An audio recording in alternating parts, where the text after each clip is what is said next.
there's an increase in child mortality after divorce. I think that's the one takeaway I take from this study. Divorce is not benign. It has life and death consequences for children, especially when they're very young, especially when the parents leave and break up when the child is 2 years old, 3 years old. That's one of the reasons I made this video. I was so shocked by this data. The mortality of the child is higher even 10 years after the parents' divorce. That's huge. Hey, friends, divorce is never easy and very hard to talk about. But one of the most unsettled questions is, what is the impact on the children? Divorce can have harms as well as benefits for the adults, the parents who are married. But what about the children? Do we have any good data on what happens to them? Hang with me and we'll find out. The results are not good. This is from a study of over 5 million families. So in our culture, we often hear in newspapers and magazines, especially those that have a liberal bias, like the New York Times, that divorce is a gift and generally a good thing. And certainly, if someone's facing physical abuse or even infidelity, perhaps that is the solution. But the question I'd like to ask is, who is getting this gift? And is it a gift for everyone? 1 out of 3 children in the United States will experience divorce by their parents before they reach adulthood. So that's 33% of kids. It's a huge number of children who are going to be facing the impact of divorce. And the question is, we don't really know what the long-term effects are. So this research is really illuminating. You might think after divorce, things are pretty great. You get to spend more time with your kids. You don't have that toxic person in your life messing everything up. And we're going to grow this family one bond at a time. And kids are going to see their mom and dad in different ways. And that's going to be just great. Or perhaps divorce is going to make things in the family become even more poisonous. So there's going to be unintended consequences from what was thought of as a solution, which then creates even more problems. How do we know which one is it going to be? And we're talking about for the kids here.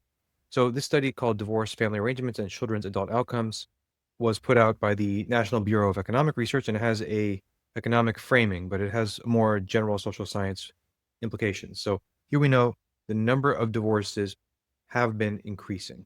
Here's an amazing graph from the 1800s to now, or 2019, and we see this general trend of increase, but things started really increasing in the 60s after the sexual liberation movement happened.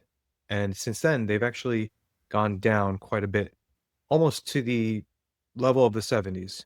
That's just the big picture, the trend. Now, we also know that a greater number of children are living in single parent households.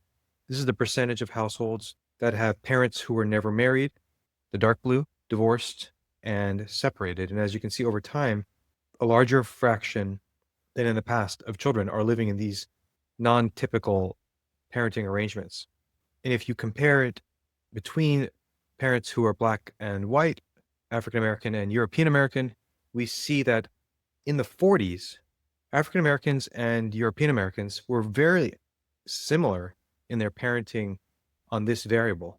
It was very rare to see either African American or European American families with divorce, separation, or never being married. Something changed in the 50s and 60s, again, with that sexual liberation. And now we see these humongous disparities.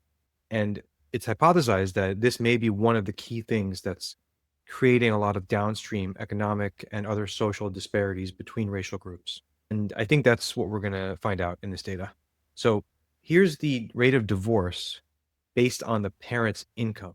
So as you can see, it's pretty simple. As parents are richer, they actually divorce a lot less. So you have something like a 50% divorce rate for people in the 20th percentile of income. And then as you get closer to this upper middle class and then millionaire class, the rates of divorce are actually pretty low.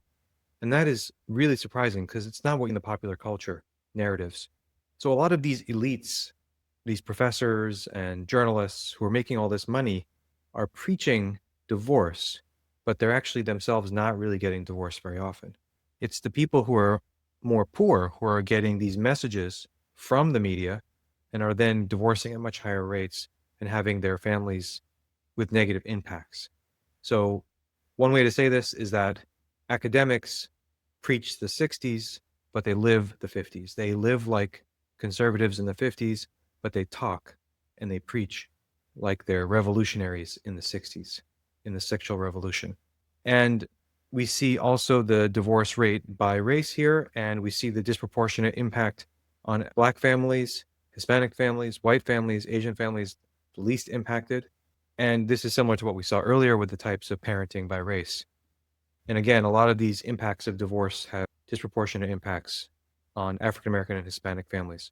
So the questions here in this study is, does divorce actually impact family arrangements after divorce and the children's, especially long-term outcomes? We're not talking about the parents' long-term outcomes here. We're looking at the children, because everyone's question is, what's good for the kids? Should we stay together for the kids, or should we get divorced because it's going to be good for the kids because they shouldn't be around parents who are fighting?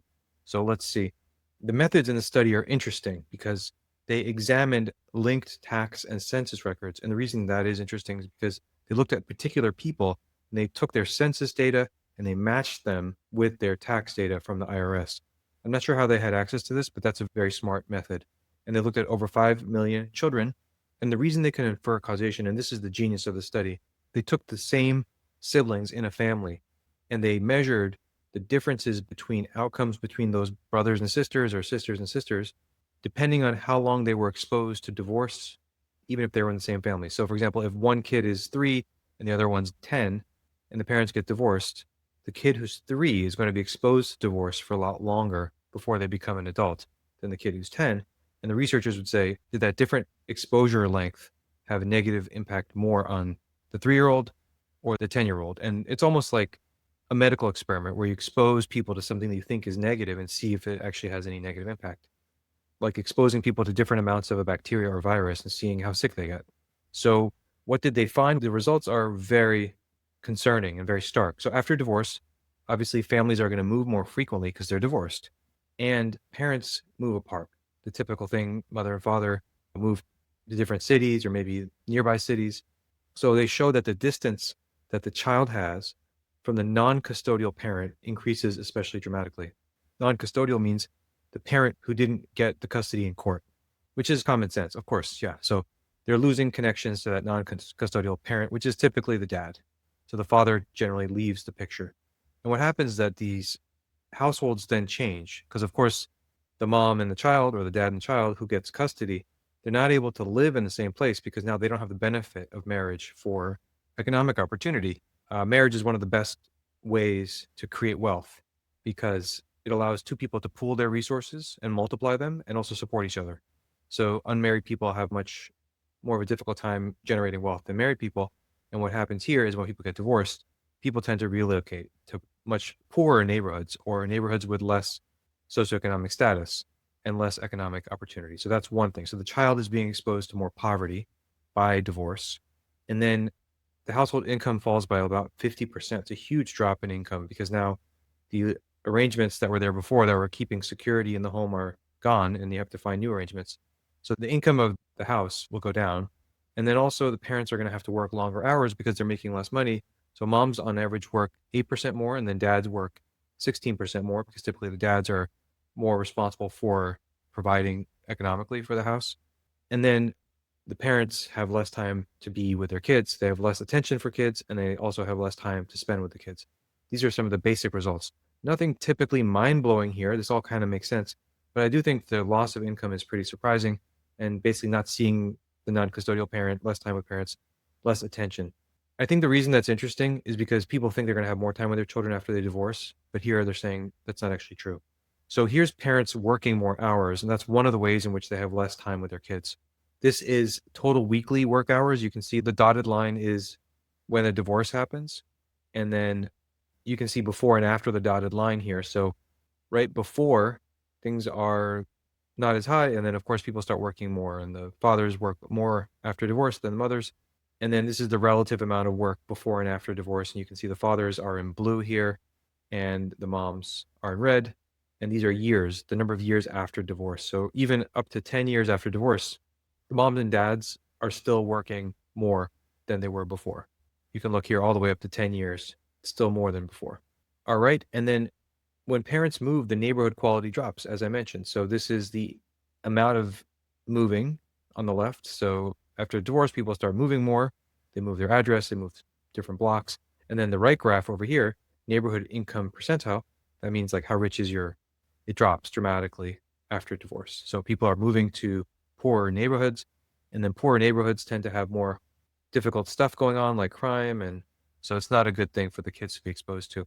So after divorce also, and this is what is really shocking and sad, you do have increases in teen births and child mortality. And I think this is the most shocking thing that I found.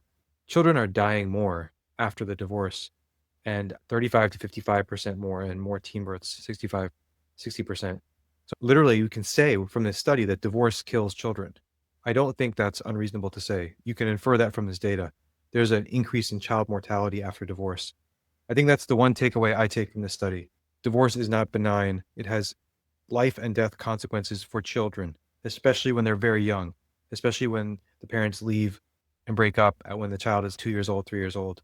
That's one of the reasons I made this video. I was so shocked by this data.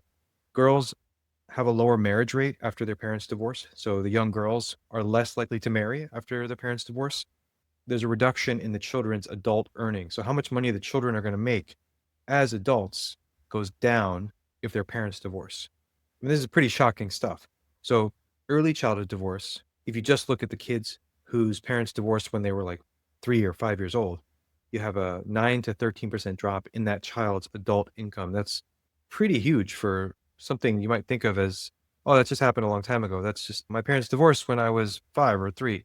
And I think what's happening here is there's an instability in the house, and that instability in the house compounds over time. And then children's adult earning potential is going to go down through various mechanisms that we'll talk about. What the authors found is that this is comparable to losing 1 year of education, this drop in income. So we know there's a correlation between adult income and years of education, and divorce is the same as having one less year of education. So graduating from college versus only doing 3 years of college. Although these days with college, I don't know if it's that much of a big deal, seeing what is taught and how little people tend to learn versus online learning. So the reduction in children's college residence as well, meaning children going to college, it's 4% less. So it's also relevant for their educational outcomes. And then increasing incarceration. So children whose parents divorce are also more likely to go to jail. That's huge. That's like up there with their mortality going up that we already showed you in this study, but going to jail and dying. And those are huge outcomes from divorce. That's pretty shocking stuff. And here we go. Here's the kind of shocking graph that I think shook me. Children die more and have more teen births after divorce of their parents. And on the left, mortality, look at this huge jump.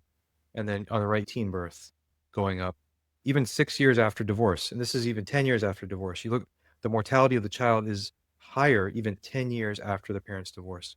That's huge. And then this is the death risk, the child's risk of dying, according to when the parents divorced, meaning how old was the child when the parents divorced.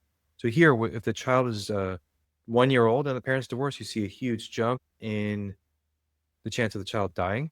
And then it's barely statistically significant when the child has his parents or her parents divorced around 20 or something. So this effect goes down as children experience divorce less and less. So the kid goes to college at age 18.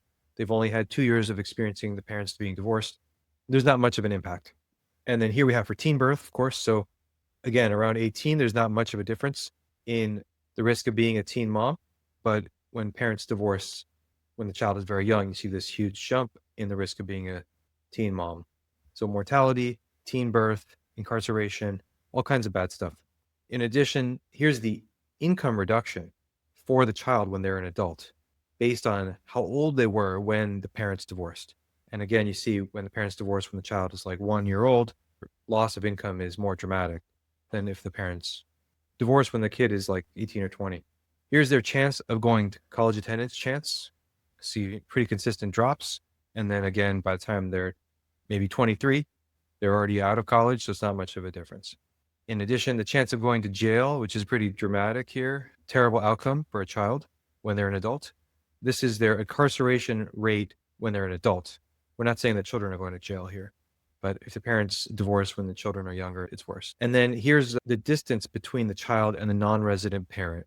As I mentioned, it's pretty straightforward. After parents get divorced, the non-resident parent, the non-custodial parent, is going to move farther and farther away. And this effect is increasing as the years go on. So even up to 10 years, it's still getting larger and larger in terms of the number of miles away. The typically the father is living. So these ties between biological parents and their children are getting frayed each year after divorce. So it's not like divorce is just one thing that happens and then everyone goes back to being the way they were. It's showing that these ties and these bonds are slowly slipping away over time. I think that's what's really interesting about this study. In addition, income in the household drops. We see that right after divorce, you have this huge drop in income. We talked about that. And you can see some recovery over time, but it doesn't go back to the pre-divorce levels. And here's welfare, child support payments that start. So typically after divorce, people are more likely to go on welfare and also to have child support payments coming in. And you can see that this is especially true for the mothers. Mothers are hit harder and welfare and child support are more necessary. Most people after divorce, of course, don't want to go towards these resources, but they're pushed to it because their income is dropping dramatically. So not a good outcome for anyone among the parents either. This is some data about what happens to the parents too. So we can see the parents are also not having good outcomes when obviously their income's going down, they're going on to other types of government support.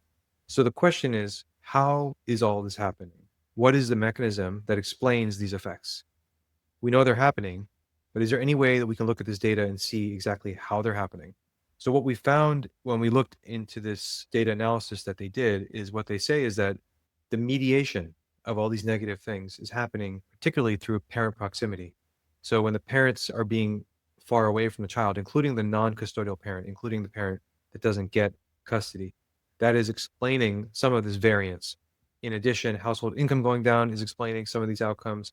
And then third, neighborhood quality. Parents being farther away from the child, both biological parents, household income going down, being poorer. So basically loneliness, less connection to parents, poverty, and then more crime in the neighborhood and a worse neighborhood, poorer neighborhood.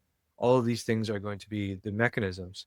So what are the implications here? I think what we can say from this data fairly clearly is that divorce is not just a pebble in a pond. It's not just something that is going to cause a couple of ripples. We see ripples for decades, up to 10 years in this study. And its consequences are multimodal, meaning they're affecting many domains of life for the child. It reduces opportunity for children when they're adults. It increases intergenerational inequality. That's why I showed some of the racial differences in marital outcomes, because one of the biggest questions for Americans is how to reduce social disparities between different races. And I think what we see from this data is that marriage and divorce is one of those variables that impacts intergenerational inequality. When African Americans in the 40s and 50s had very similar family structure to other Americans, we didn't see some of these contributions from divorce causing this intergenerational inequality. So it could be something worth pursuing and looking into more. So marriage generally we know is good for people. It increases people's health, wealth, and social stability. That we know from other data. And so seeing this data, not only is marriage good for people, but divorce is bad for people. That means that policymakers should be interested in promoting and incentivizing marriage and preventing divorce when possible. And we know that the effects are most harmful for the youngest kids. So in situations where children are especially young versus when they're 18 and heading to college, we should be especially sensitive to policies that can help parents find ways to make up and get along, maybe through couples counseling or programs to help people overcome conflict, especially when the kids are young. Other implications, I think, are that enhancing parental contact after divorce is really important. If we know one of the mechanisms by which these bad outcomes are happening is through the loss of parental contact, especially for the non-custodial parent, then maybe policy interventions could help by promoting connection. So it's not as though just because mom is now not the custody parent or dad is not the custody parent, it's not important for them. It's really important for them to be in the life of the child, this data suggests. And even if we know that a divorce has happened, we can still focus on neighborhood quality. For example, trying to help people avoid neighborhoods that have a lot of drugs, crime, poverty, and things like that that tend to have negative social outcomes around them. And then we want to help people work on relationships amidst conflict and prevent divorce, because every divorce has a threshold that is different for each couple. Some couples have a very high threshold for divorce. Other couples have a very low threshold. Somebody sneezes the wrong way and they're going to get a divorce, and other people will really try to work things out and try to figure out what's going on and what's causing the conflict. So we want to increase that threshold as much as possible. And of course, there's some situations where people cannot continue, for example, in violence and infidelity and things like that. But good policy should try to incentivize people to maintain something that's helpful. Because we know that from this data, kids live longer, healthier, wealthier, and they have safer environments and they have more educated lives when the parents are not divorced. And this really does reduce these cycles of disadvantage. The racial gap in child mortality, for example, is very concerning. The racial gap in adult income, the racial gap in educational attainment, incarceration, these things, if this data is correct, would go down if more parents stayed together or tried to work things out. And I think if you really appreciated this, share this with somebody who's struggling with marriage and conflict. It's a natural part of marriage. And I hope this has been helpful and inspiring for you on this very important issue. Thanks so much. And feel free to sign up to my free newsletter. Take care.